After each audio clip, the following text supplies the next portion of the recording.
Traders कल के market में तो हमें अच्छा खासा मोमेंटम देखने को मिला, जो कि देखो ये जो गिरावट था, ठीक है, ये तो आना था जो मैंने आपको पहले ही बताया था कि इतना मतलब गिरावट आएगा, बट इतना ज़्यादा गिरावट आएगा मैंने एक्सपेक्ट नहीं किया था, ठीक।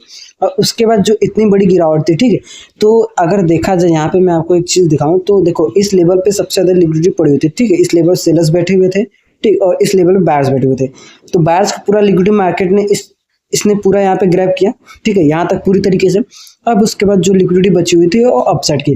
तो देखो अब यहाँ पे क्या हुआ, मार्केट में डाउन साइड का भी लिक्विडिटी ग्रैब किया और अप साइड का भी ग्रैब कर लिया है, ठीक है। आज का जो दिन है उसने पूरी तरीके से यहाँ पे पूरा ग्रैब किया है, ठीक है। तो सिंपली अब देखो, अब बहुत ही तगड़ा क्या है कि मोमेंटम आपको नेक्स्ट वीक में देखने को मिलेगा, वो आप यहाँ पे देखो, ठीक है। और वो कैसे मिलेगा वो आप यहाँ पे लॉजिक के साथ समझोगे तो फिर आपको अच्छी तरीके से यहाँ पे समझ में आएगा, ठीक है। हम सब डिलीट करते हैं इसको, ये हमारे आज तो हमारा कोई भी ट्रेड बना नहीं। अगर सिंपल देखा जाए तो इस लेवल पे जो कि ट्रेड की अगर हम बात करें, ठीक है, सिंपली ट्रेड की अगर हम बात करें तो ट्रेड हमारा कहीं पर भी बना ही नहीं आज, ठीक है, उस तरह का कैंडल यहाँ बना ही नहीं। और अगर देखा जाए देख सकते हैं यहाँ पर ये कोई वैलिड था ही नहीं, इस लेवल पे भी नहीं बना और यहाँ पर भी नहीं बना, कहीं पर भी यहाँ पे हमारा ट्रेड बना ही नहीं, ठीक है। तो इसके हिसाब से हमारा कोई भी ट्रेड कहीं भी एक्टिवेट नहीं होता है।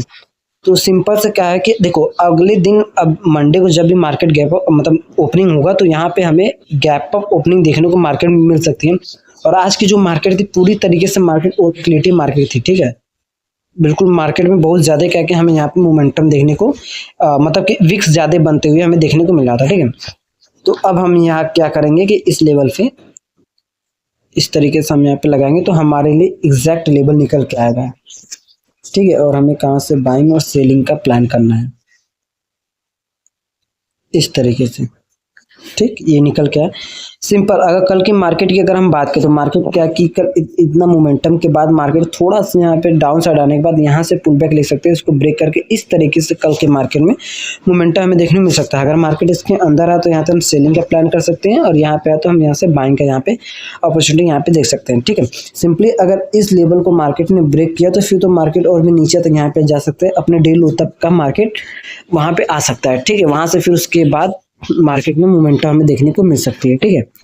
तो इस तरीके से क्या है कि कल के मार्केट में निफ्टी में काम काज कर सकते हैं। और अगर अपसाइड की अगर हम बात करें तो अपसाइड में जो हमारे लिए रेजिस्टेंस है 24,317 का है और उसके बाद क्या है कि 24,500 का, ठीक है, दो हमारे लिए यहाँ पे रेजिस्टेंस है साइकोलॉजिकल, ठीक, इस तरीके से। और उसके बाद डाउन साइड के सपोर्ट की अगर हम बात करें तो आज का जो लो है वो 23,856 और उसके बाद 23,683 का और 23,462 का। और उसके बाद चलिए देखते हैं बैंक निफ्टी। बैंक निफ्टी में किस तरीके से हमारा ट्रेड यहाँ बना। बैंक निफ्टी की अगर बात करें तो हमारा बैंक निफ्टी में कोई भी ट्रेड यहाँ पे एक्टिवेट हुआ ही नहीं, ठीक है। जस्ट सिंपली क्या कि हम पहले से ट्रेड हमारा यहाँ पे एक्टिवेट हुआ नहीं। और हम क्या करेंगे अगर बैंक निफ्टी के अगर लॉजिक की बात करें तो सेम इसी तरीके से मार्केट में क्या किया कि यहाँ का सारा लिक्विडिटी यहाँ पे मार्केट ने ग्रैब किया, देख सकते हो कितनी अच्छी तरीके से। और उसके साइड अप साइड की जो बची थी यहाँ की ग्रैब की मार्केट ने, इस लेवल का भी ग्रैब किया और मार्केट अप साइड में जाकर यहाँ पे क्लोजिंग दिया है। देखो यहाँ के भी डाउन साइड के भी कर लिया और अप साइड के भी कर लिया। तो अब अगले दिन अगर मार्केट जिस साइड में ब्रेकआउट या ब्रेकडाउन करेगा उस साइड अच्छा खासा मोमेंटम देखने को मिलेगा। मार्केट में डे हाई के पास यहाँ पे क्लोजिंग दिया है तो अगर मार्केट के लिए दो रेजिस्टेंस है 56,118 का भी और डे हाई 55,929 का।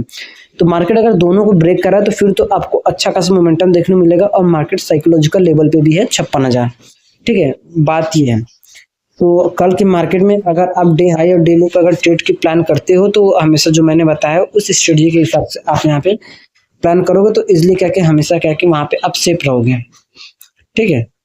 और जो कि लेवल निकल के आया बहुत ही अच्छा जगह यहाँ पे निकल के आया है तो इस लेवल पे, ठीक है। अब मार्केट के लिए बहुत ही अच्छे खासे 3 ज्यादा लेवल्स हैं यहाँ पे। मार्केट देखो इसके बीच में यहाँ पे मार्केट यहाँ पे रह सकता है, ठीक है, क्योंकि मार्केट इसके बीच में चल रहा है। तो अप साइड में यहाँ रेजिस्टेंस है, रेजिस्टेंस डाउन साइड में अगर बात करें तो यहाँ पे सपोर्ट, ठीक है, और यहाँ पे सपोर्ट, ठीक है। तो मार्केट के नीचे 2 सपोर्ट है, ऊपर 2 रेजिस्टेंस है। तो जिस साइड मार्केट मोमेंटम जिस साइड मार्केट ब्रेकआउट या ब्रेक डाउन करे, अगर मार्केट अप साइड में अगर ब्रेकआउट कर रहा है, ठीक है, मार्केट अगर, ठीक है, अगर मैं आपको बताता हूँ इस तरीके से तो आपको अच्छी तरीके से यहाँ पे समझ में आएगा। एक मिनट देखो, अगर मार्केट इस तरीके से ब्रेक करके इस तरीके से जा रहा है, ठीक है, स्विंग बनाते हुए तो फिर अच्छा खासा मोमेंटम आपको अपसाइड का देखने को मिलेगा। कम से कम 500 से 600 पॉइंट का फिर से आपको मंडे का मोमेंटम देखने को मिल सकता है। डाउन साइड की अगर बात करें तो मार्केट अगर इसको ब्रेक करके, ठीक है, मार्केट इसको ब्रेक करके अगर टेस्टिंग कर दे रहा है ना, तो फिर तो ये जो लेवल है ना, अगर इस लेवल को मार्केट ने ब्रेक किया तो और भी मार्केट डे लो तक यहाँ पे आ सकता है इस तरीके से। ठीक है, सिंपली क्या है कि बस सिनेरियो है कि अगर इस तरीके से मोमेंटम जिस लेवल पे अगर टेस्टिंग कर रहा है, ठीक है, तो वो लेवल क्या है कि और भी स्ट्रॉन्ग और उस साइड का मोमेंटम हमें तगड़ा देखने को मिल सकता है। तो इस तरीके से क्या कि निफ्टी और बैंक निफ्टी में आप कल तो मार्केट बंद रहेगा, परसों की मार्केट में आप यहाँ पे कामकाज कर सकते हो। ठीक है, 11 13 तारीख को आप 13 अप्रैल को इस तरीके से कामकाज कर सकते हो।